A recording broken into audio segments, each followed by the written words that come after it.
E aí, pessoal, tudo bom? Sou eu, Hugo Facundo, do canal Tem Facundo na América, hein? Ó, aquele like gostoso aí para dar aquele up no vídeo. Vocês sabem que isso é importante, né? Como também é compartilhar a delícia. Compartilhe esse vídeo e qualquer outro que você goste do canal no seu Facebook e traga mais amigos para se juntar a nós. Pessoal, o vídeo de hoje é para trazer para vocês algumas semelhanças que me preocupam. Não nego a vocês, me preocupam. Tem pessoas que eu costumo falar, não observam, né? O senso comum faz com que a gente não observe certas coisas. Eu, particularmente, sempre gosto de tentar estar fora do senso comum. Não é fácil, mas eu tento. E eu vou trazer algumas coisas para vocês. Eu vou falar aqui e vocês, por algum momento, vão ficar na dúvida de quem eu estou comentando. Vou dar uma dica para vocês. É um presidente. Ele tem um título de presidente. E ele está sendo julgado. Ele está sendo julgado. Estará sendo julgado no tribunal? Ou está sendo julgado apenas pela opinião pública? Esse presidente é brasileiro? Ou esse presidente é americano? Bem, as semelhanças são tão grandes que você vai dizer assim por logo no primeiro momento: "Ah, Hugo, você tá doido? Essa comparação não faz sentido." Mas aí, se você parar e pensar, você vai dizer assim: "Caraca, é a mesma coisa."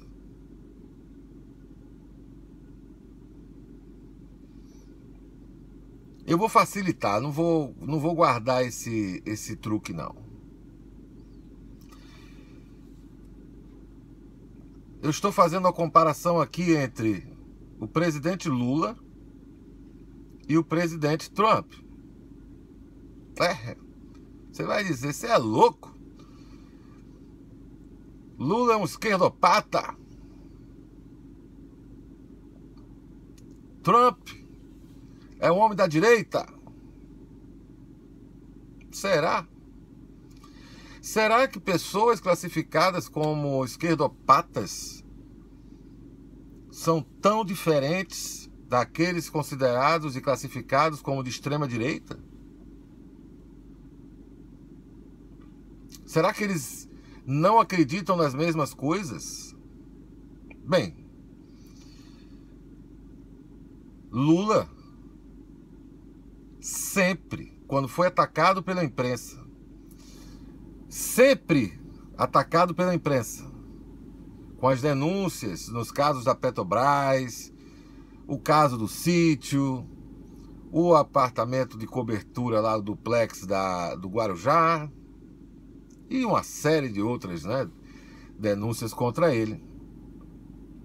Sempre utilizou uma tática stalinista, falando mal da imprensa e tentando, obviamente, dentro da sua capacidade, cada um na sua época, fechando a liberdade de imprensa, cancelando a liberdade de imprensa. Todos se lembram, no Brasil, desde a época do governo do Lula, ele tentou, por todos os meios, colocar uma lei que seria uma mordaça, né? Ficou conhecida como a lei da mordaça.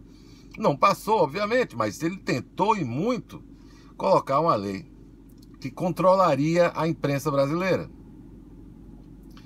Não conseguindo, ele passou a repetir sistematicamente que a imprensa mentia, perseguia ele e todos os blá blá blás decorrentes dessa linha de raciocínio.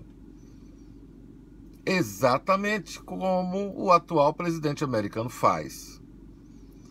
Exatamente igual no Brasil, apenas a revista Carta Capital, o único veículo da imprensa brasileira que sistematicamente defendia Lula, Dilma e o seu governo. Aqui nos Estados Unidos, da mesma forma, apenas uma mídia defende sistematicamente o presidente dos Estados Unidos, que é a Fox News. Coincidências? Não param por aí. Não param por aí. Os dois falam mal da imprensa, um falando em inglês, dizendo fake news, e o outro usando outros termos, mas ambos dizendo que são, né, perseguidos pela imprensa. E ambos dizendo que a imprensa é o maior inimigo do povo. Né? Ambos promoveram enorme, gigantesca desoneração fiscal. Obviamente, cada um dentro do caixa que lhe dispõe. O governo Lula e o governo Dilma, até o exato último dia de governo daquela presidente, promoveram uma desoneração fiscal de 300 bilhões de reais no Brasil. Se continuar, se nessa soma for adicionado o período que encerrará esse ano, porque as desonerações ainda estão vigentes, muitas delas, o Temer não mudou em nada, deverá fechar o ano de 2018 com 428 bilhões de reais. Isso, salvo engano, é mais do que as reservas em dólar que o Brasil possui. E eu nem preciso dizer o quanto seria possível ser feito em prol do povo se esse dinheiro estivesse nos caixas da União. Aqui nos Estados Unidos, o presidente também conseguiu passar uma lei de desoneração fiscal. Obviamente, né, pelo tamanho do país aqui, ela não será de 428 bilhões de reais, e sim de 1 trilhão e 500 bilhões de dólares, num período de 10 anos. Coincidência? Não para por aí. Não para por aí. Ainda no governo petista, o Brasil teve um período do chamado emprego pleno, onde os índices de desemprego estavam oscilando na casa dos 5% no Brasil. Nos Estados Unidos, desde o final do ano passado, né, o desemprego está nessa faixa de 5% e caindo um pouco mais. Agora está na faixa de 4,1%. Pleno emprego é o chamado, tecnicamente, de pleno emprego. Coincidência? Coincidência? Tanto é que, a exemplo do que aconteceu no Brasil, naquele período do pleno emprego, as empresas aumentavam os salários. Primeiro, para manter em seus quadros os seus profissionais, como também para conseguir captar profissionais. Porque a partir do momento que a oferta de emprego é maior do que a oferta de trabalhadores, o salário sobe. Isso é básico em economia. Está acontecendo aqui também. Desde pequenas microempresas americanas a grandes empresas americanas, as transnacionais, multinacionais.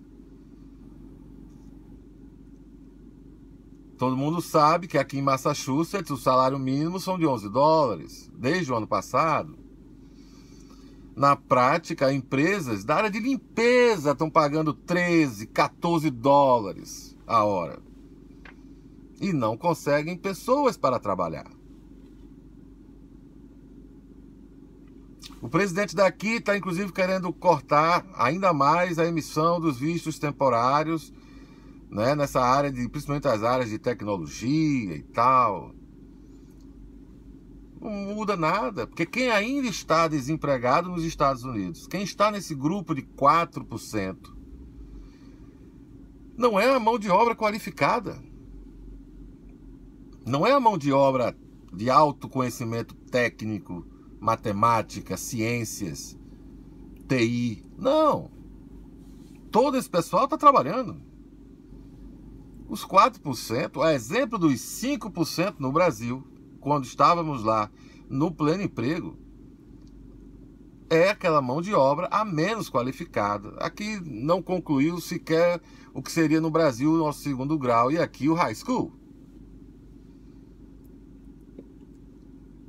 E que, a exemplo do que aconteceu no Brasil e inevitavelmente acontecerá aqui, porque os elementos são os mesmos, o crescimento da economia vai sofrer pequenos entraves. É claro que, diferente do Brasil, os Estados Unidos têm a capacidade e a estrutura necessária para evitar o colapso que aconteceu no Brasil. Desde que, obviamente, o governo perceba e promova as alterações que são necessárias para que esse colapso não aconteça.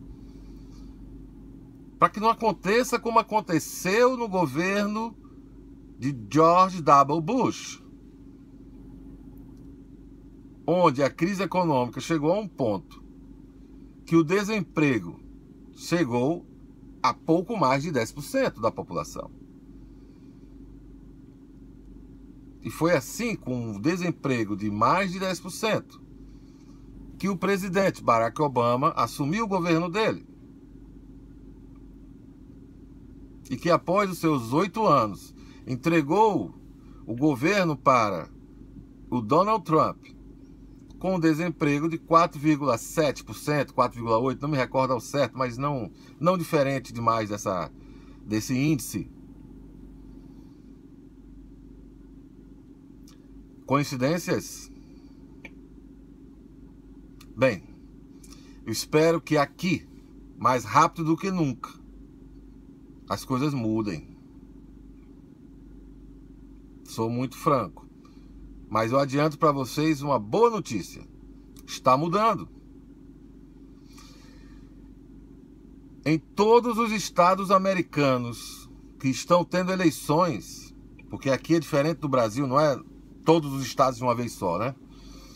Mas em todos os estados americanos que tiveram eleições agora, nos últimos 3 meses, o governo Trump, o partido do governo Trump, não tem ganhado mais nada.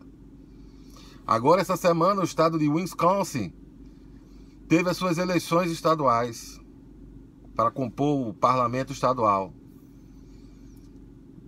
para o Senado, no caso. E, para quem não sabe ou para quem não lembra, em Wisconsin, Trump venceu Hillary Clinton com a vantagem de 16 pontos. É muita coisa. Os republicanos não ganharam nada esse ano nas eleições estaduais. Os democratas venceram. O governo americano segue com 35% de aprovação. Paul Ryan, presidente do que seria a nossa Câmara dos Deputados, né, aqui a Casa dos Congressistas, declarou essa semana: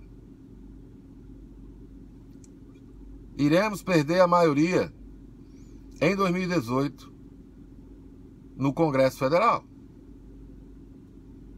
Está claro, cristalino como água, que, inclusive, quem votou no Trump, mas que tem um pouco de cabeça, perceberam o erro que cometeram. Simples desse jeito. Esse é o fato. Deus salve a América. Cheiro para as meninas, abraço para os marmanjos, vida longa, morte rápida.